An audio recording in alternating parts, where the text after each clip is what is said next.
Vamos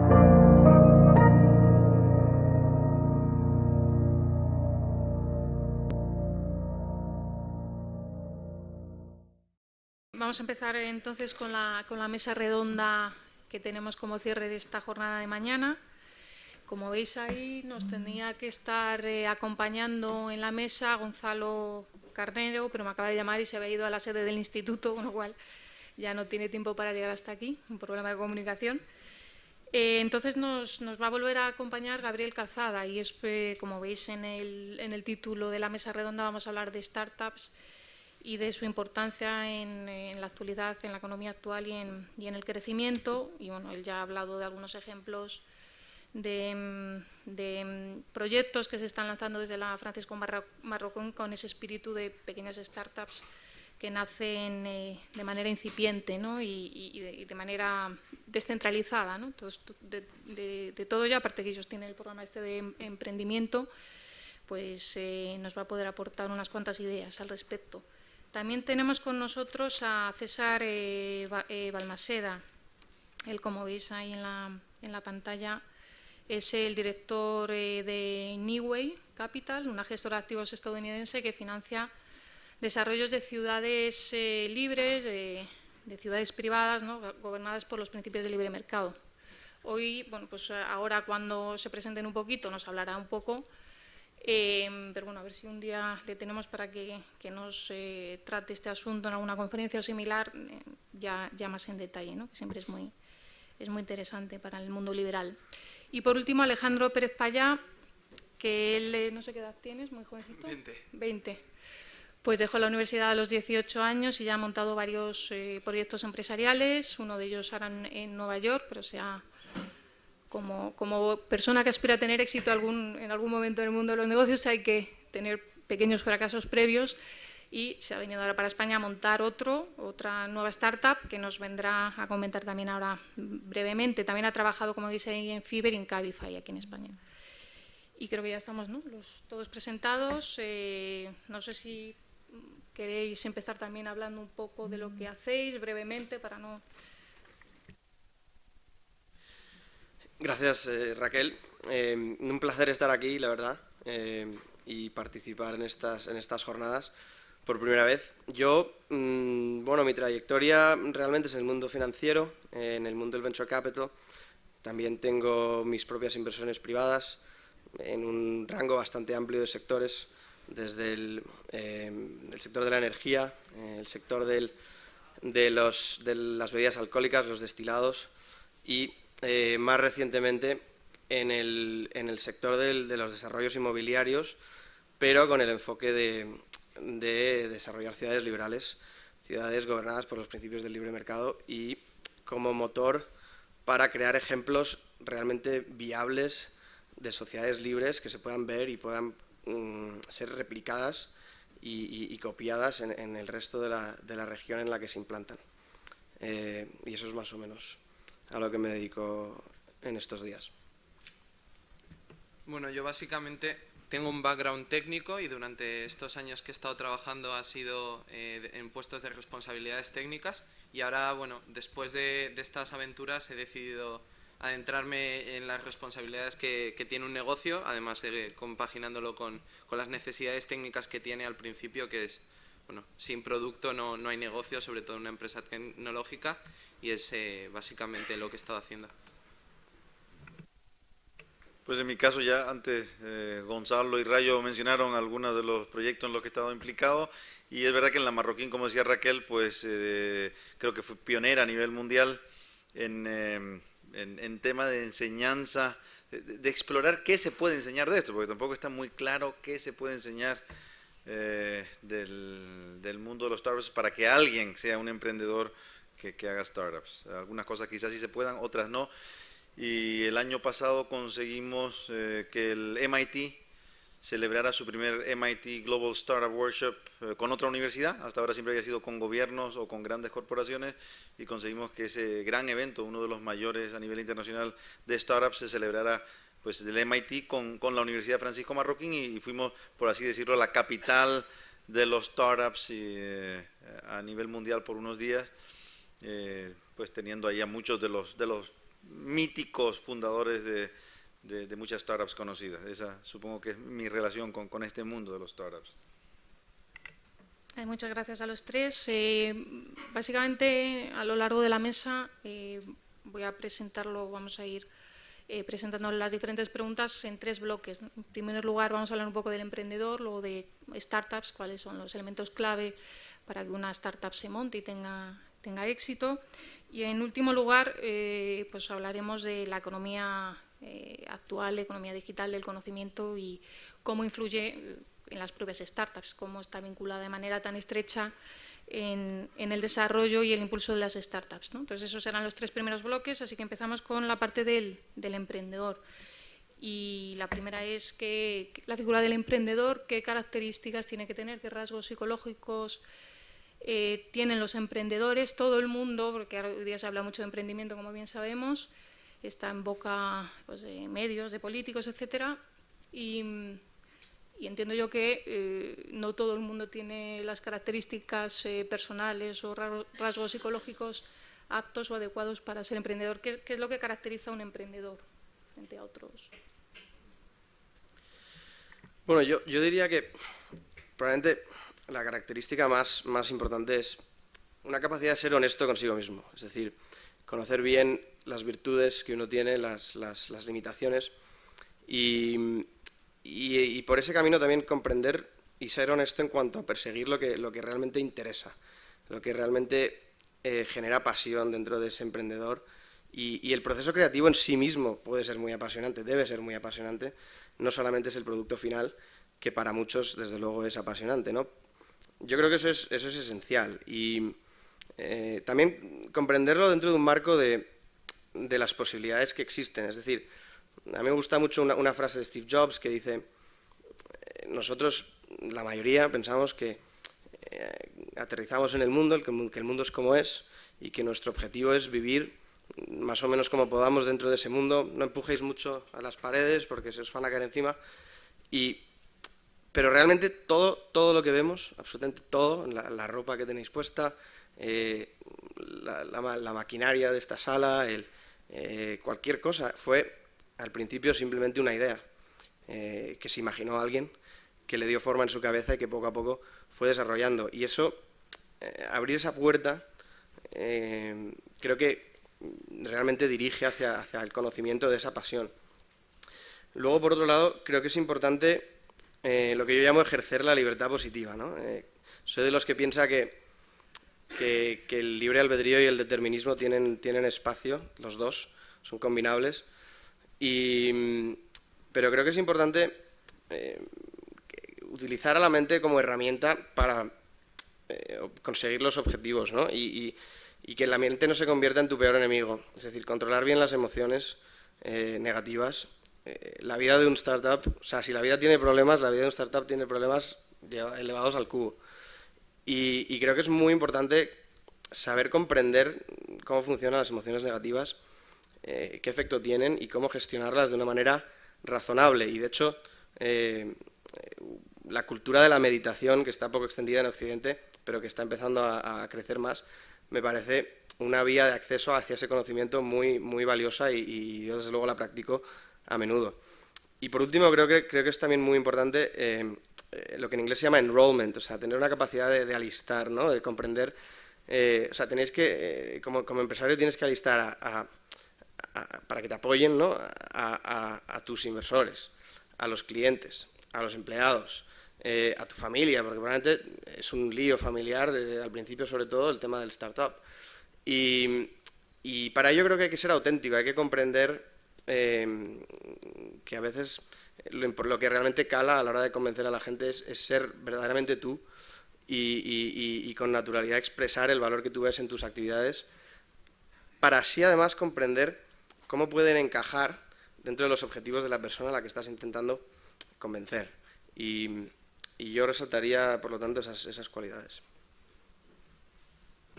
Para mí un emprendedor es una persona que tiene la capacidad de ponerse en una situación de riesgo. Es decir, desde Mark Zuckerberg, que deja la universidad para adentrarse en Facebook y con $10.000 empiezan todo el proyecto, a una persona que pone en riesgo todos sus ahorros para montar la pastelería con la que siempre ha soñado, ¿no? Entonces, para mí eso es la definición básica de emprendedor.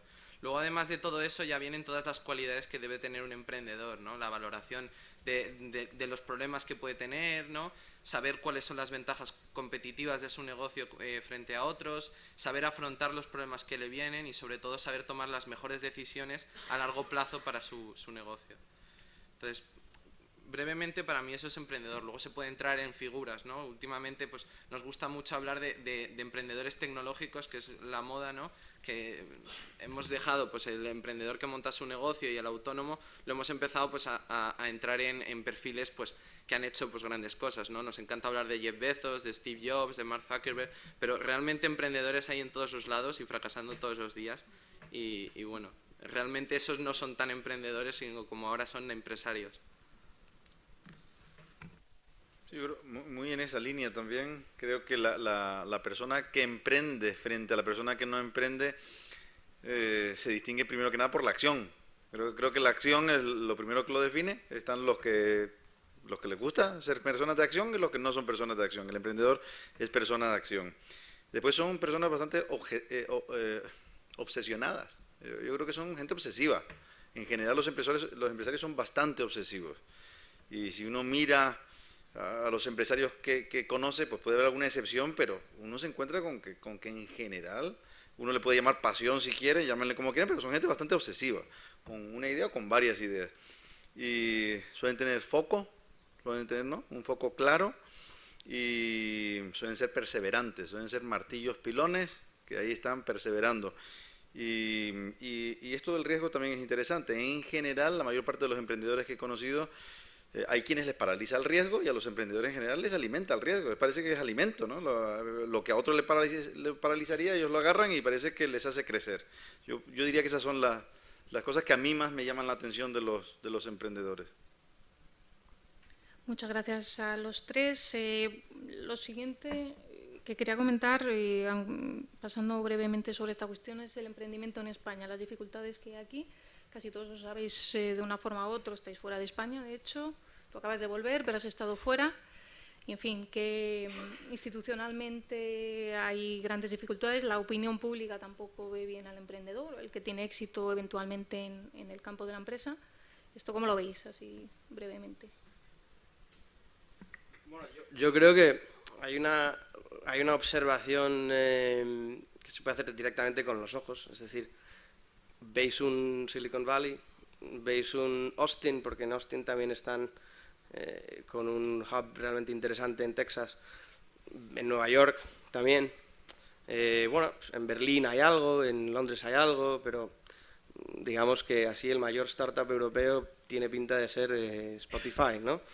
Y tampoco puedes hablar de muchos más. Hombre, hay cosas, por supuesto. En España hay grandes empresas, por supuesto, pero no hay esa cultura de incubar empresas pequeñas, y sobre todo en el campo de la tecnología, que es donde se suele centrar el asunto del startup. Eso por un lado, y luego, bueno, por otro lado, pues no hace falta más que mirar los indicadores y está claro que pues en cualquiera que miremos, por ejemplo, el World Economic Forum, estamos mal en innovación, mal en mercado laboral, mal en el desarrollo de los mercados financieros, en sofisticación empresarial, en el ambiente macroeconómico. Y luego una más liberal, el Fraser Institute, mal con los impuestos, demasiado cronyismo, amiguismo. No hay independencia e imparcialidad judicial y la regulación laboral también es demasiado restrictiva. Es decir, con esas características, pues complicado que aquí surja un Silicon Valley o algo por el estilo. Pues lo pueden intentar vía subsidios y subvenciones, pero tampoco creo que hay muchas ganas de momento. Cuanto a la opinión pública, pues, hombre, ahí podemos tener opiniones personales con lo de que en Estados Unidos, en la cultura anglosajona, se suele a lo mejor favorecer más lo de intentar algo. En España quizás somos más reacios, hay mucha gente que realmente lo que aspira es a ser funcionario. Pero bueno, yo me quedo con un dato interesante del Pew Research Center de Estados Unidos, en el cual el 51% de los españoles está realmente en contra, o sea, realmente no ven los beneficios del libre mercado, es decir, a pesar de sus desigualdades. La frase realmente es: la gente prefiere tener un libre mercado a pesar de que hay diferencias de riqueza y de ingresos, ¿no? Y un 51% se oponen y solo un 43% está a favor. O sea que ese es un poco un dato bastante importante. Los países que han sido comunistas están muy a favor del libre mercado y del capitalismo en este mismo estudio. Vietnam, por ejemplo, lo lidera, China está por ahí arriba también, Camboya, y bueno, creo que eso es un dato interesante.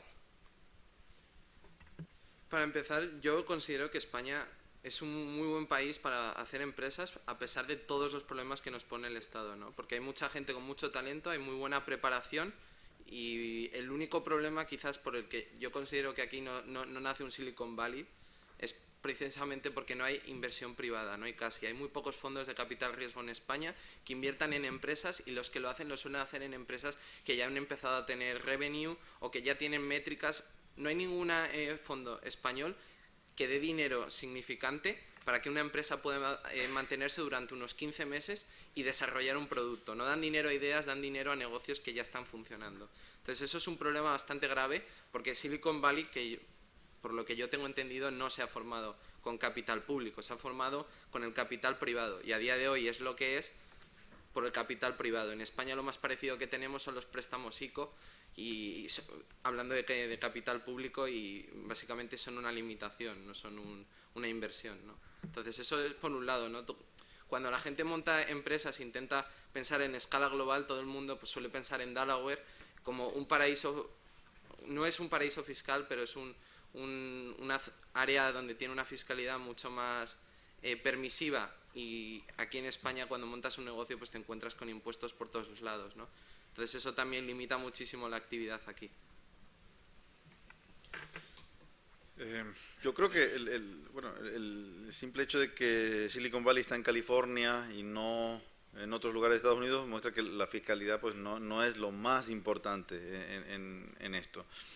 Es un entorno que va mucho más allá de la fiscalidad y que permite el que el emprendedor explore, conecte, sea flexible, pueda cambiar rápidamente. Eso creo que es lo fundamental. Y creo que desafortunadamente en España pues no se dan las circunstancias, en general en Europa no se dan las circunstancias para tener concentración de ideas puestas en práctica que se puedan cambiar fácilmente. Aquí empiezas a contratar a gente en general, pues te estás casando con ellos, aquí hacer fusiones y deshacerlas, tanto hacerlas como deshacerlas es un lío, que creo que es poco flexible, creo que ese es el problema, hay poca flexibilidad. César mencionaba antes el tema de cómo queda España en los índices del Global Competitiveness Report y demás. Y creo que ahí está la clave, porque como decía Alejandro, gente con buenas ideas hay muchísimas personas, y de hecho no tenemos más que ver la cantidad de españoles que como él pues han salido fuera y han lanzado negocios muy interesantes, pero la poca flexibilidad, especialmente en el segmento de los startups, es muy necesario la flexibilidad, y aquí hay muy poca, muy poca, y los políticos no paran de hablar de los startups y que vamos a hacer esto una sociedad para startups, la economía azul, esto y lo otro, pero la realidad es que es una odisea, es gente, al final se quedan aquí los que están pues muy enamorados de su tierra o de sus amigos y no quieren separarse de ellos, y dice pues como esto es lo que me llama, lo voy a hacer y lo voy a hacer aquí, pero de luego no es el lugar ideal en el que lanzar proyectos de este tipo. Y creo que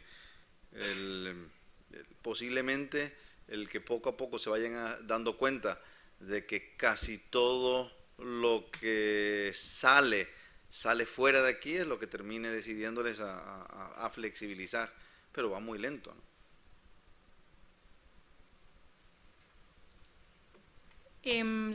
La siguiente cuestión sería relativa a la universidad, ¿no? Esto hemos estado hablando en el anterior conversación entre Gonzalo y Gabriel sobre este tema. También a lo mejor hay un cierto mito o leyenda en torno a que casi todas las ideas buenas van saliendo de gente que ha dejado la universidad. Entiendo que aquí hay pues una representación, en tu caso sí lo hiciste, en otros casos no, pero bueno, un poco reflexionar en torno a esta cuestión de si casi la universidad en algún caso es contraproducente de cara a llevar la formación adecuada, de cara a montar sobre todo empresas. Y en ese sentido, por enlazar esta pregunta con la siguiente, que ya entraríamos como tal en el mundo de las startups, en cómo montar una startup, cierto, al menos conocimiento de tipo técnico hoy día parece evidente que se puede obtener a través a través del mundo digital, a través del conocimiento que se distribuye de manera casi libre y gratuita a través de Internet. Pero entiendo que montar una startup, al final, para quien se lanza a ello, no solo requiere, has hablado del producto mínimo viable, no se requiere solo una buena idea, entiendo yo, sino que se necesita algún otro tipo de conocimiento, ¿no? Está claro que cuando hablamos de emprendimiento está muy vinculado a las startups, pero cuando hablamos de gestión o de gestores ya está más vinculado a empresas verdaderamente maduras, ¿no? Empresas más maduras, que han pasado de esa transición de ser originalmente una startup a convertirse en una empresa. Entonces, ¿qué conocimientos necesitaría alguien que se pone a emprender de ese mundo que va más allá, que sería el de la gestión empresarial y que, pues muchas veces lo que digo, vamos con un conocimiento más técnico, ¿no? Como entiendo que Alejandro nos puede comentar, pero entiendo también que nos falta otra parte. ¿Qué otra parte nos falta? Y bueno, la reflexión sobre la universidad, si es contraproducente, ¿no? Según qué casos puede servir y no. Bueno, yo creo que la universidad o el garaje, pues realmente no hay un modelo único, ¿no? Hay que ser inteligente al respecto, tampoco es todo el mundo puede asumir el riesgo de empezar de cero y bueno, puedes tener un pequeño colchón yendo a la universidad. Pero bueno, yo más me centraría, le daría más importancia a los startups que son más técnicos, es decir, si necesitas unas cualificaciones muy técnicas, quizás la universidad sea más interesante que si no las tienes, si no las necesitas. Pero tampoco restaría valor a la cantidad de cosas que se aprenden haciendo. Es decir, supongo que Alejandro también podrá hablar mucho sobre eso, pero es increíble lo que se aprende haciendo y que en una aula es complicado de aprender. Dicho esto, yo creo que al principio realmente puedes empezar con lo que tienes para empezar. Es decir, con tus conocimientos, tus contactos, tus relaciones. Creo que es importante también tener un buen conocimiento del sector, hacer un poco de un research profundo de lo que realmente quieres hacer, pero si parece que la idea tiene sentido, es básicamente empezar con poco, con lo que puedas. Y con esos primeros pasos ya empiezas a recabar información, ¿no? El proceso de generar las ideas, luego tener un poco de información y con eso empezar a crear el modelo y el Minimum Viable Product, ¿no? el MVP. Y creo, francamente, que también en ese enfoque es importante tener muy claro que el objetivo no es solamente el dinero. El dinero realmente tiene que ser como un digamos, una externalidad, ¿no? Que se produce porque tú realmente estás solucionando un problema. Uno de los errores que se suele cometer al principio es que se crea una solución y luego se intenta buscar el problema. Es decir, creo que es importante empezar con el problema y luego buscar la solución adecuada. Y la solución adecuada, además, tiene que destacar, tiene que ser muy superior a las que ya puedan existir, porque hay unos cambios, o sea, los switching costs, cambiar de tecnologías son elevados y luego, pues, realmente a la gente le cuesta adaptarse a las nuevas tecnologías. Y luego una cosa que también me parece importante, sobre todo al principio, es no ser extremadamente avaricioso con el tema de la valoración. Creo que a veces los emprendedores pueden pecar de buscar una valoración demasiado elevada y luego a lo mejor no consiguen los fondos, entonces pierden muchísimo tiempo, no avanzan y luego se queda un estigma porque de ahí en adelante tienes que explicar por qué no has conseguido esos fondos. Y eso suele ser un problema al principio. Entonces creo que es importante encontrar el mejor inversor posible al principio y empezar a moverlo y con esa información ya seguir avanzando. Bueno, yo no soy muy buen ejemplo porque mi paso por la universidad fue muy breve, pero sí que pienso que lo más importante que la universidad o no universidad es tener capacidad de aprender y tener capacidad de ser humilde y reconocer qué desconoces y qué necesitas aprender para desarrollar el negocio, ¿no? Por ejemplo, Elon Musk, fundador de Tesla, SpaceX y uno de los miembros, vamos, de los socios de PayPal, fundó SpaceX hace creo que 14 años. Y era una persona que no tenía ni idea de cómo mandar un cohete al espacio, ¿no? Y es una persona que se cogió libros, entendió que él no tenía ni idea de cómo hacerlo, que quería desempeñar, y 14 años después está enviando cohetes al espacio y aterrizándolos de vuelta, ¿no? Es una persona que ha sido pionera en eso y que, bueno, que está haciendo misiones para enviar cápsulas a la Estación Espacial Internacional. Y lo ha hecho totalmente partiendo desde el desconocimiento. Entonces, realmente no considero que la universidad sea necesaria, pero sí que considero que es una ayuda y que para muchísima gente es una vía para llegar a adquirir los conocimientos necesarios, ¿no? Entonces, bueno, ante universidad o garaje yo diría que ninguna de las dos, ¿no? En función de las necesidades de la persona, pues o puede combinar las dos, o puede utilizar solo una, o puede ir, entendemos el garaje como que se sale un poco del sistema establecido y que, bueno, que adquiere esos conocimientos por otras vías, ¿no? Pero realmente luego en el garaje pues no ocurren las empresas, ¿no? Es meramente un símil. Luego, además, un emprendedor también tiene que saber que ese conocimiento no solo lo quiere adquirir al principio, sino que tiene que acompañar el desarrollo de su empresa, de ir refrescando y actualizando todos esos conocimientos.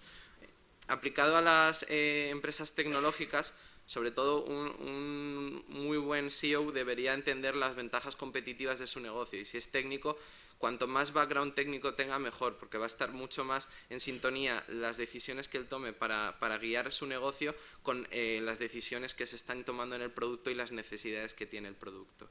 Entonces, bueno, el producto realmente, ahora en las startups se lleva mucho la metodología Lean Startup de realizar constantes iteraciones sobre el producto, pero una de las cosas que ha dicho César que es súper importante es partir de una base y hacer un buen análisis, hacer un buen due diligence del problema, entender bien el problema para tomar una decisión y tomar un vector que esté lo más próximo de la solución y la necesidad del mercado la necesidad para resolver ese problema, ¿no? Entonces, eso es muy importante porque cada vez que iteras tu empresa, pues estás perdiendo el tiempo y estás gastando el dinero y además estás destrozando la confianza que tienen los inversores en ti, ¿no?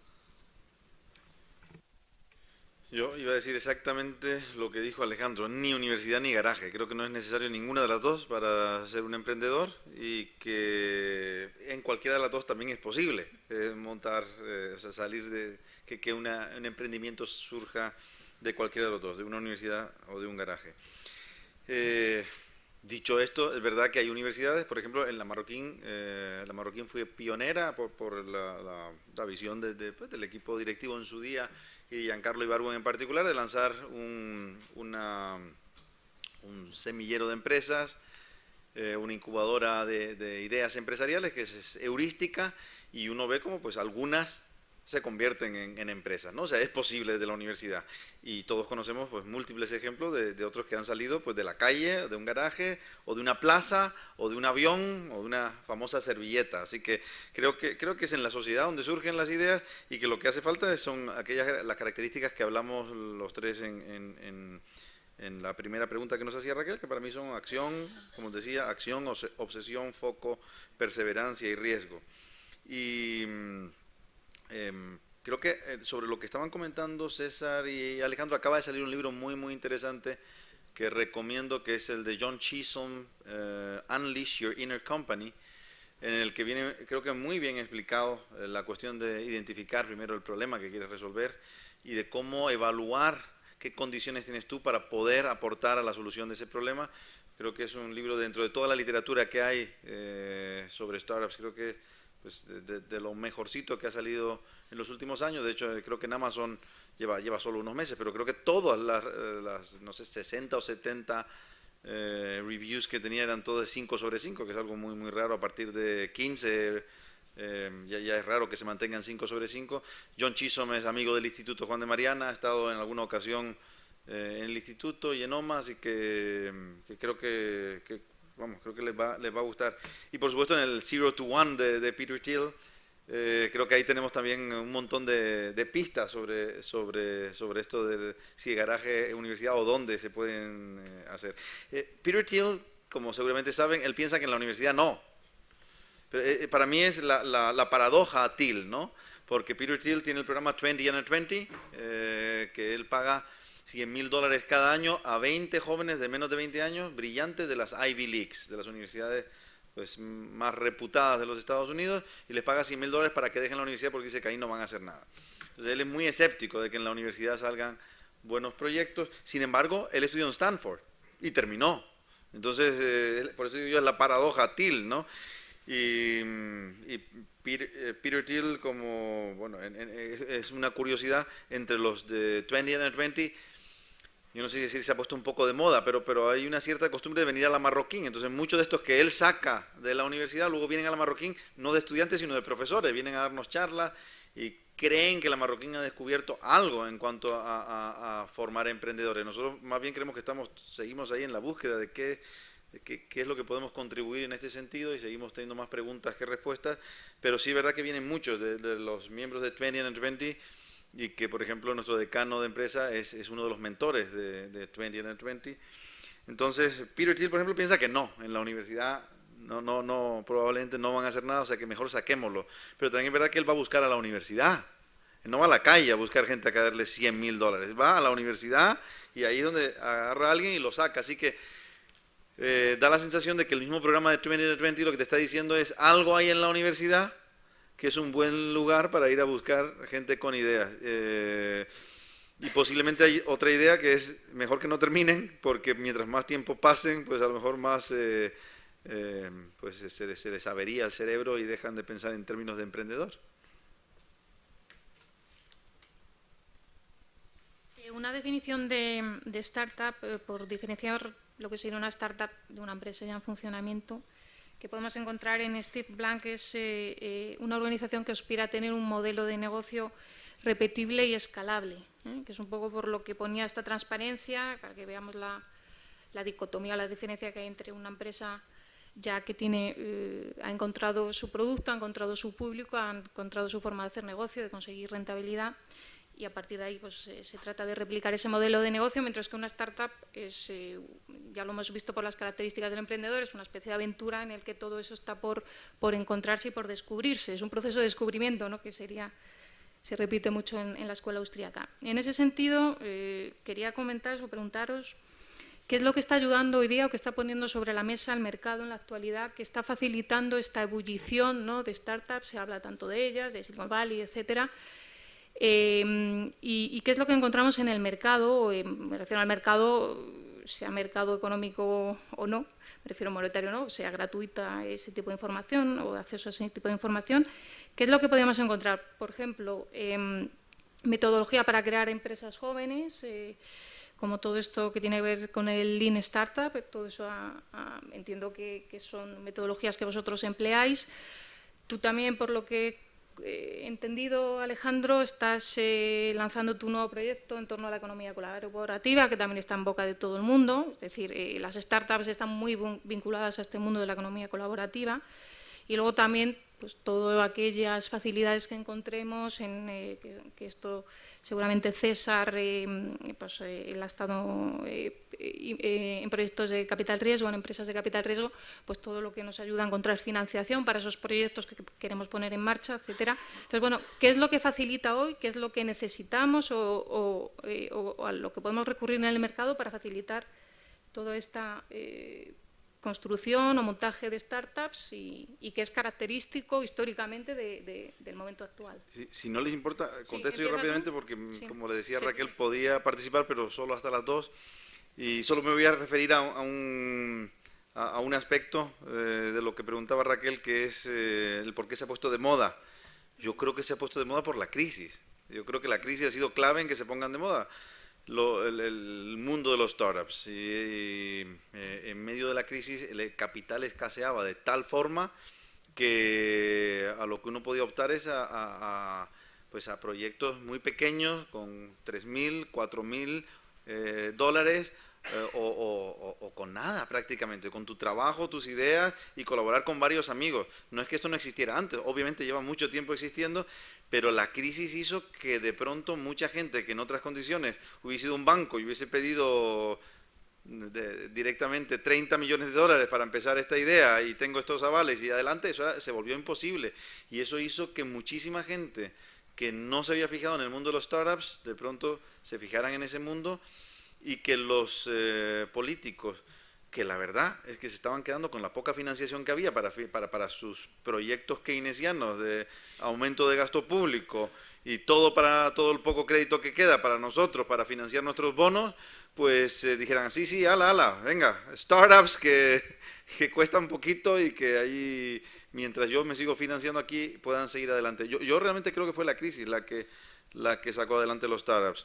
Pero muchas veces este tipo de cosas, pues no hay mal que por bien no venga y la verdad es que al menos ha conseguido que, si lo piensan un poco, hace 10 años los liberales hablábamos de emprendeduría, bueno, de los pocos profesores en toda España que se le podía escuchar hablar de esto era Jesús Huerta de Soto. Emprendimiento, ¿no? Y el libro de socialismo, cálculo económico y función empresarial era eso, la función empresarial, el emprendedor, la bombilla, y que lo que hacía falta era la bombilla y ponerte en red con otros. Y eso que antes te veían como un marciano, hoy, pues el político, yo supongo que da igual de qué partido. Lo pones allí, se ponen a hablar de startups y de emprendimiento. O sea, en ese sentido ha avanzado mucho la situación por culpa de una crisis y la solución a la crisis. Les pido disculpas porque me tengo que adelantar, tengo que salir, tengo que adelantarme a otra reunión. Mil gracias. Muchas gracias por acompañarnos. Que bastante esfuerzo has hecho ya para quedarte en la siguiente. Pues ¿alguna cuestión que queráis aportar sobre esto? Sí, bueno, yo creo que hay varias metodologías interesantes. Desde luego la de Lean Startup es buena. A mí también me gusta la de Babson College, que es el número 1 en temas de entrepreneurship en el mundo desde hace 20 años, según el Financial Times. Se llama Entrepreneurship Thought and Action y realmente te enseña a construir paso a paso, sin prisas y con la información disponible, un startup. Otra que me gusta y que es la que estamos aplicando en nuestra empresa es Market-Based Management, que fue desarrollada por Charles Koch, que como sabéis, probablemente sepáis, es uno de los líderes un poco del movimiento libertario en Estados Unidos, pero es un gran empresario. Y bueno, el concepto es un poco, pues bueno, una empresa es como una sociedad. Y si la libertad funciona para gobernar una sociedad, pues debería de funcionar también para gobernar una empresa.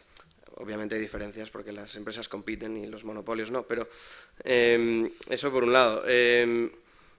La economía colaborativa creo que es interesante. Creo que para empezar un negocio en ese sector lo bueno que tiene es que no necesitas excesivo capital, pues los activos son propiedad de los demás. Eso es muy beneficioso y bueno, está creciendo mucho, o sea que yo desde luego me parece que las empresas que ya están ahí van a causar un gran impacto. Yo creo que Uber va a tomar el control de todo el sistema de transporte mundial casi, ¿no? Pero por lo menos en Estados Unidos ahora ya con Uber te llevan comida, te mueven parcelas y ahora con el FBI están trabajando para seleccionar a ciertos conductores que puedan mover a tus hijos de A a B sin que tú estés ahí, y son gente que más o menos en principio no son peligrosos, ¿no? para los niños. Y yo creo que vamos a ver todo tipo de innovaciones en ese sentido. Luego, la financiación, recursos y demás, pues hombre, yo creo que hay todo tipo de opciones. Como decía Alejandro, en España desde luego no hay tampoco mucha inversión, pero bueno, se puede ir a otros sitios, se pueden buscar otras opciones. Y luego, pues también hay incubadoras que creo que pueden ayudar muchísimo. Una de ellas, que tiene como 3.000 por el mundo, se llama Impact Hub. Me parece bastante buena y te ayudan en muchísimas etapas, entre otras encontrar financiación. Y bueno, pues eso es un poco lo que diría al respecto. Bueno, yo básicamente siempre he visto muy de cerca el modelo Lean Startup, porque dentro de empresas tecnológicas es lo más distendido, sobre todo por las limitaciones que tienes, ¿no? Tienes una limitación temporal ocasionada por tu reserva monetaria. Al fin y al cabo tienes una inversión y tienes un gasto y tienes a lo mejor 15 meses de vida en los que tienes que demostrar un montón de cosas para poder alcanzar nueva financiación, ¿no? Entonces vives en una presión constante y tienes que estar mejorando muy rápidamente y haciendo cambios a una velocidad de vértigo. Entonces es un proceso que te permite avanzar muy rápido en el negocio y construir el producto iterando muchísimas veces en función de lo que vas descubriendo sobre el mercado, ¿no? Porque normalmente una empresa tecnológica va muy asociada a la innovación y muchas veces intentamos entrar en un mercado en el que nadie ha entrado y proponer una solución que nadie ha propuesto, ¿no? Entonces muchas veces te encuentras con errores causados pues por falta de conocimiento y que realmente no podías adquirir de otra manera que entrando a realizar tu actividad, ¿no? Luego, por el otro lado, yo considero que la economía colaborativa realmente lleva existiendo toda la vida, ¿no? Lo que pasa es que ahora que hay empresas que están empezando a aprovecharse de eso, ¿no? Antes había gente haciendo trayectos pues paralelamente a los taxistas, muy a su pesar, ¿no? Y llegó Uber y empezó a regularizar eso y a popularizarlo, ¿no? Antes había gente alquilando a casas de vacaciones, ¿no? Llegó Airbnb y convirtió eso en una mina de oro, ¿no? Entonces, al fin y al cabo, es algo que ya existía y que se le está aportando valor, como hace, por ejemplo, Airbnb con los seguros o hace Uber dinamizando todo el proceso de alquiler de vehículos y maximizando los ingresos de ese conductor particular. Y luego, bueno, por último, la financiación, los recursos humanos son algo que, pues dependiendo de dónde te encuentres geográficamente o de tu idea, pues los dispones de una manera u otra y que son muy importantes, pero también mucha gente sobrevalora las ideas, ¿no? Lo más importante de una empresa es la ejecución, ¿no? Un 99% de la empresa es cómo lo ejecutes, ¿no? Al fin y al cabo, más que cuántos recursos humanos dispones es de la calidad de los recursos humanos de los que dispones y de la financiación. Muchas veces es mejor tener menos financiación de un inversor que te vaya a acompañar y que te vaya a asesorar durante todo el proceso a que tener 15 millones de un inversor que te va a dejar morir y que te va a pedir 3 veces la rentabilidad dentro de un año, ¿no? Entonces, eso no te lleva a ningún lado. Y bueno, básicamente... Solo añadiría que desde luego equipo al principio, es decir, rodearte bien, complementar con donde tienes debilidades con gente que realmente está capacitada y en los que incluyo desde luego a inversores que pueden guiar de una manera muy, muy eficiente. ¿Se necesita apoyo público para innovar o para investigación básica? No siempre se plantea esas dos partes. Bueno, hay autores que van más allá y entienden que también para la parte de innovación debe tener un papel impulsor el Estado, pero si no todo el mundo compra esa idea, sí que se suele comprar al menos que la investigación básica no es rentable y la iniciativa privada no la llevará a cabo. Entonces, ¿esto cómo lo veis? Se supone, y por engarzarlo un poco con la economía, con el siguiente bloque de la economía digital y el conocimiento, se supone que aparte de los sectores propios o las empresas que están dentro de la economía digital, tienen que empezar a lanzarse otros sectores nuevos, ¿no? Que son los que impulsarán pues, la economía en el futuro. Y a ese nivel pues, estarán precisamente con la investigación básica y demás. ¿Hay elementos e instrumentos en el mercado para impulsar todas esas innovaciones en esos nuevos campos? O sea, investigación y posteriores ya innovaciones rentables en el mercado. ¿Cómo lo veis? Bueno, primero un dato rápido en España, la inversión en I+D+I es como un 1,25% del PIB, es decir, una cosa bastante ridícula. Y recientemente el sector privado ha tomado el control de la mayoría de eso y son el 53% de las inversiones, es decir, tampoco parece que haga mucha falta. Pero desde un punto de vista más teórico, y de hecho ha habido recientemente bastante jaleo con una escritora que se llama Matsukato, que ha escrito mucho sobre este tema desde el punto de vista de defender el Estado. Y yo creo que, obviamente, obvia varias cosas. Para empezar, la falacia de las piernas no rotas, no sé muy bien cómo traducirlo, de Robert Higgs. Claro, o sea, si tú rompes las piernas al sector privado, pues ¿cómo esperas luego que inviertan en I+D+I? O sea, es imposible.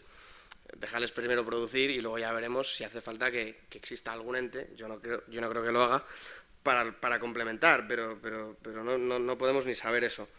Y luego yo creo que cualquier oportunidad, o sea, lo que en teoría llaman como un fallo de mercado, lo que se considera un fallo de mercado, se da en muy pocas ocasiones por razones naturales, es decir, yo creo que prácticamente no se da y que realmente es una oportunidad de negocio, un fallo de mercado, que se corregiría si no hubiese esas distorsiones creadas por el Estado en su primer momento.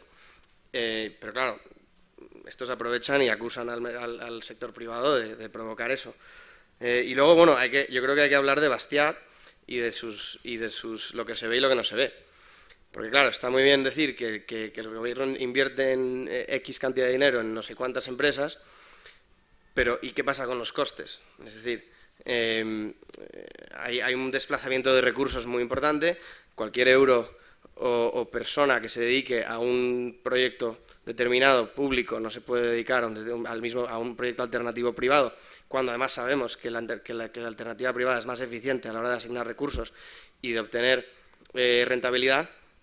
Entonces, francamente, eso es un problema gordo. Y luego, además, y nadie habla de eso, por supuesto, excepto los liberales, hay una pérdida de tiempo importante. Las innovaciones del sector público tardan un montón de tiempo en entrar al mercado y a veces se ven frenadas por razones políticas. Por ejemplo, un avance tecnológico de asuntos militares, pues a lo mejor se lo queda el gobierno americano durante no sé cuántas décadas porque claro, no quieren que lo tengan los oponentes, ¿no? Y eso puede a lo mejor ayudar a la sociedad de mil formas, esa tecnología. Y luego el gobierno invierte fatal, o sea, no hay más que ver, o sea, todas las renovables por todo el mundo, las burradas que se han hecho. Y bueno, antes se nombraba lo de SpaceX. SpaceX, pues sí, pero también, o sea, con dinero público, que a saber si podría haberse utilizado para otras cosas. Y bueno, Tesla más o menos ha funcionado, hablando de Elon Musk, pero también ha habido otras que han sido un absoluto desastre. Entonces, yo sinceramente pienso que dejar las decisiones de este tipo en una entidad que no corre el riesgo de la bancarrota prácticamente, cuyos gestores no tienen los incentivos adecuados y que además se financia a punta de pistola, pues no me parece lo adecuado. Además, si se redujera el tamaño del Estado, habría un montón de dinero para invertir en I+D+I que subiría muchísimo más por encima del 1,24. Es decir, si ahora bajamos la inversión del Estado a, yo que sé, al 20% del PIB del 50 actual, pues es que ahí tienes 30 puntos para invertir en I+D+I, que no serán todos para I+D+I, pero bueno, se puede hacer. La verdad es que la financiación pública, como comentaba antes, no te ayuda y hay un abanico súper grande de diversas posibilidades, tanto como crowdfunding si quieres empezar a vender un producto y no necesitas un proceso de desarrollo, como aceleradoras que te pueden ayudar a llevar esa idea, ¿no?, a dar los primeros pasos para alcanzar financiación. Y luego también pues tienes un montón, tienes business angels, tienes fondos de capital riesgo que invierten en early stage. El problema que hay es que hay más demanda que fondos, ¿no? Hace poco vi un tuit de Sam Altman, el fundador de Y Combinator, que es una de las aceleradoras más prestigiosas de Estados Unidos, que ha tenido pues empresas como Dropbox, pues, como Zynga, como Twitch, un abanico muy grande. Una de las cosas que decía es que tienen que rechazar un montón de muy buenas ideas para dar paso a ideas mejores y que tienen que rechazar un montón de negocios que tienen tracción y que tienen futuro para darle paso a los que no lo tienen, ¿no? Entonces, al fin y al cabo, lo que se ve es que de 5.000 empresas una recibe financiación. Esa estadística vi hace poco y no sé cuán cierta es, ¿no? Pero bueno, aún así traumatiza bastante, ¿no? Entonces, al fin y al cabo, muchas veces es un suicidio meterte en préstamos públicos o en créditos, porque al fin y al cabo lo único que te están haciendo es darte dinero, dártelo no esperando que tú crezcas, sino esperando conseguir rentabilidad de ese dinero, ¿no? A lo mejor te dan $400.000, con eso puedes estar 8 meses funcionando, contratar unos programadores y empezar a tener las primeras métricas, pero no has generado dinero y tienes que devolver un préstamo de $400.000 que el Estado pretende que se lo devuelvas, ¿no? No te lo da para que luego tú lleves tu empresa, pues crezca y llegues a una IPO y ellos lo puedan vender. No, realmente ellos lo que quieren es darte un préstamo para que tú arranques el negocio. Quizás en una panadería puedes pedir un préstamo y asumirlo al principio, ¿no? Pero para la innovación realmente no sirve de nada, ¿no? Además que ellos no corroboran que tu negocio vaya a funcionar, ¿no? Ellos lo único que quieren es que puedas devolverles el dinero. Entonces, al fin y al cabo, muchas veces es más importante tener, lo que decía él, gente que te acompaña y tener un buen equipo o incluso tener buenos advisors en tu board que tener un crédito. Sí, vamos a ir con la última cuestión y a ver si la podemos ya responder brevemente, porque yo creo que ya nos estamos pasando de tiempo. el Peter Thiel, del que habéis hablado aquí varias veces ya a lo largo del día, él sostiene que realmente no ha habido una oleada de innovaciones tan significativa como la gente pretende o cree que ha existido. Y comenta bueno, pues que desde finales de los 60 no ha habido verdaderas innovaciones disruptivas en la economía. Dice, con la salvedad de la era de la computación, Internet y demás. Y todo esto lo vincula fundamentalmente con la regulación y el papel del Estado en la regulación de distintos sectores, sobre todo aquellos que se consideran más estratégicos, más clave. Por tanto, él pues, viene a mencionar que no ha habido avances en el campo del transporte significativos, no se va más rápido, aunque ahora sí que se está viendo empresas que precisamente están encaminándose hacia nuevas formas de transporte más rápido, ágiles, etcétera, pero hasta la fecha, o desde esa fecha que es la de finales de los 60, no habríamos experimentado eso, tampoco en términos de energía, materiales, etcétera. Bueno, él dice que esto se debe básicamente a que tenemos gobiernos casi socialistas y bueno, incluso aquí lo tenéis destacado, pues se sostiene que la FDA hoy día no pasaría la vacuna de la polio, ¿no? Con todas las restricciones que hay en las regulaciones.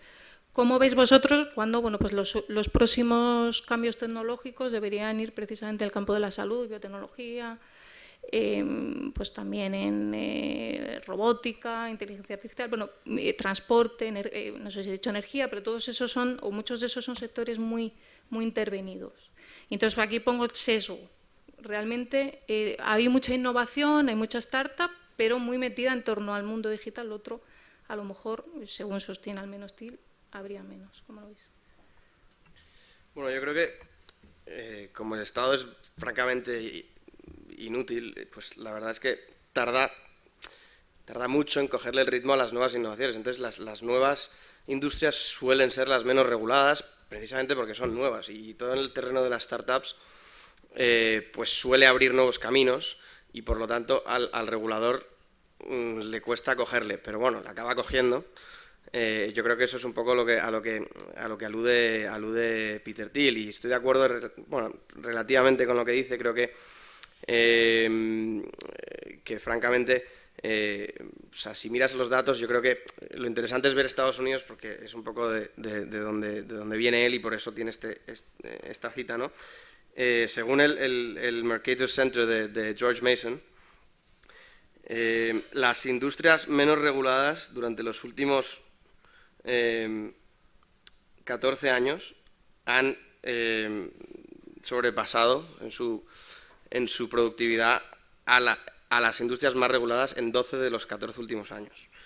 Y en cuanto a producción por persona, y en cuanto a producción por hora, en 10 de los últimos 14 años. Y la diferencia es el doble, es decir, han sido el doble de productivas que las empresas más reguladas, las menos reguladas. Entonces, creo que eso es una realidad inevitable.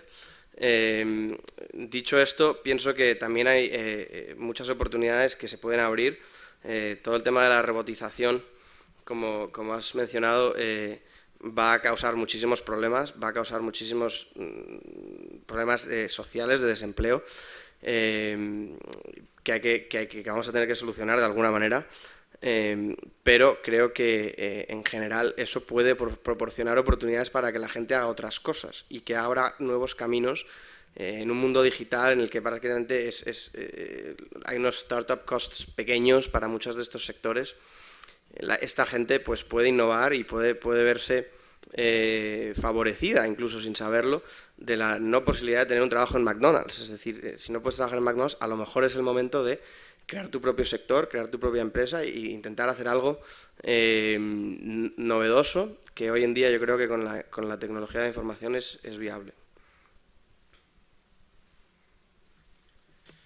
Bueno, yo realmente esto sí que lo he vivido muy de cerca, por ejemplo en Cabify, ¿no? En Cabify hemos intentado hacer un modelo muy parecido al de Uber dentro de España, muy enfocado en empresas, pero aún así teníamos un montón de limitaciones, ¿no? En España está todo regulado por, el transporte está regulado por licencias VTC, y a pesar de todo eso ha conseguido llevarlo a cabo, ¿no? El Estado ha puesto muchísimos problemas, ha protegido a los taxistas, ha creado un monopolio, y al fin y al cabo yo pienso que muchas veces las empresas con el Estado tienen una relación de hermano mayor, ¿no? Que a pesar de todas las limitaciones que les ponen sus padres, consiguen salir de casa, ¿no? Y ver a sus amigos, ¿no? Pues quizá puede ser un buen símil, ¿no? Entonces, el Estado limita mucho, y quizá si tuviésemos un mercado mucho más abierto y tuviésemos menos regulación y menos limitaciones, esas innovaciones irían mucho más rápido y sería mucho más barato llevarlas a cabo, ¿no? Porque al fin y al cabo, pues en Cabify hemos tenido un montón de problemas con las licencias, y además cuestan dinero, es decir,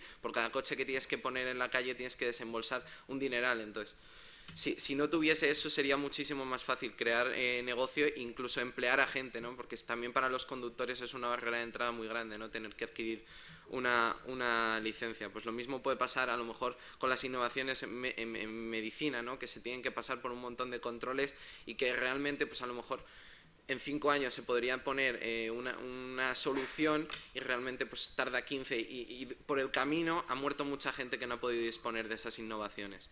Entonces eso es un problema, y el Estado debería empezar a plantearse que tiene que abrirse más y dejar que la innovación ocurra, no intentar limitarla y regularla por lo que pueda pasar, porque está creando casi más destrozos limitándola y limitando la economía con toda esa legislación y todos esos procesos que pone, que realmente protegiendo, ¿no?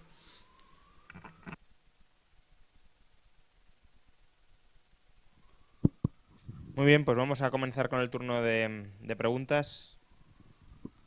Hola, gracias.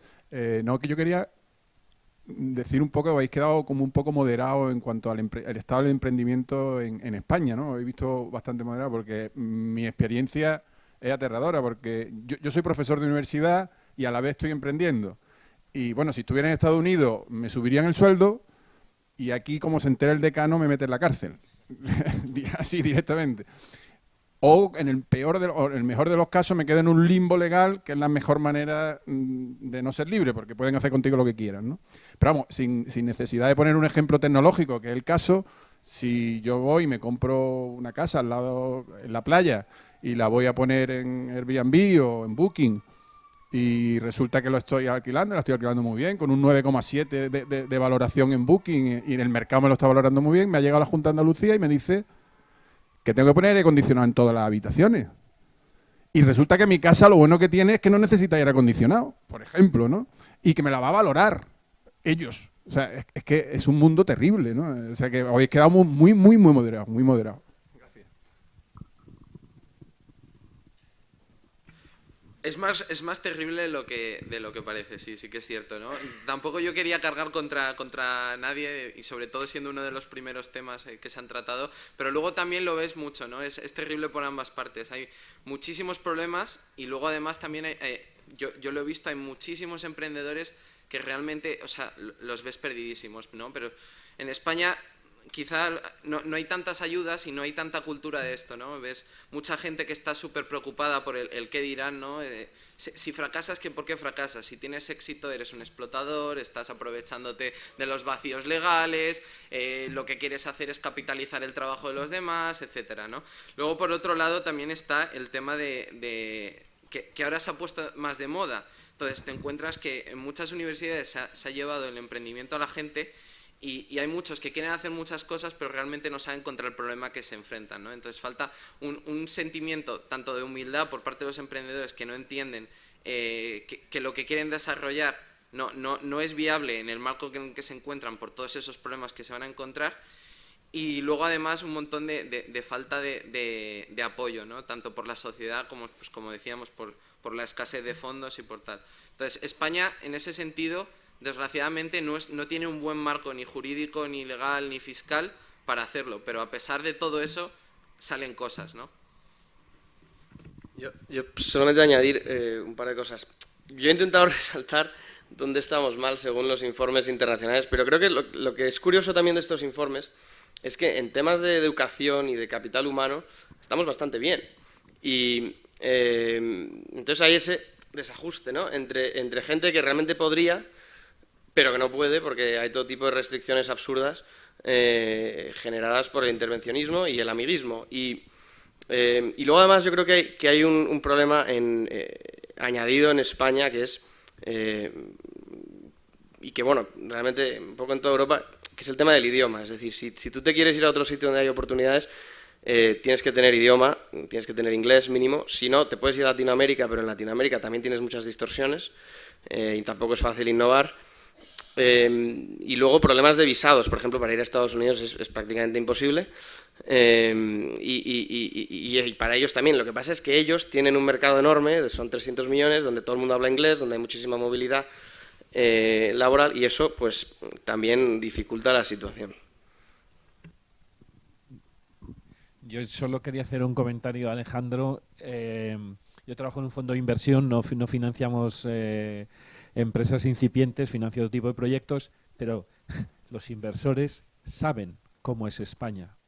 Entonces, porque te he dicho, no, España es muy bueno en esto, pero no hay fondos disponibles. No hay fondos disponibles porque España es como es. O sea, de entrada tienes tus conciudadanos que lo que quieren es todos vivir de todos los demás. Hay un vídeo que se hizo más o menos viral de Antonio Banderas con Pablo Motos hace relativamente poco, donde criticaba a Antonio Banderas diciendo en Estados Unidos el 75% de los jóvenes quieren emprender y aquí el 75% quieren ser funcionarios. O sea, y yo no tengo ninguna gana de volver de Suiza a pagar a un profesor universitario que está montando una startup, por ejemplo, etcétera, etcétera, etcétera. O sea, yo no quiero que 18 millones de personas se carguen sobre mí cuando yo vuelva a trabajar aquí, que sí vendré porque España es España. O sea, porque al final, sobre todo para alguien mayor, el coste emocional de estar viviendo fuera de tu país, pues eso también es una ventaja. Pero la mano de obra cada vez va a ser más movible, ¿eh? Y no solo en la economía digital, que tú puedes contratar a finlandeses ahora que están los pobres sin Nokia y sin tal.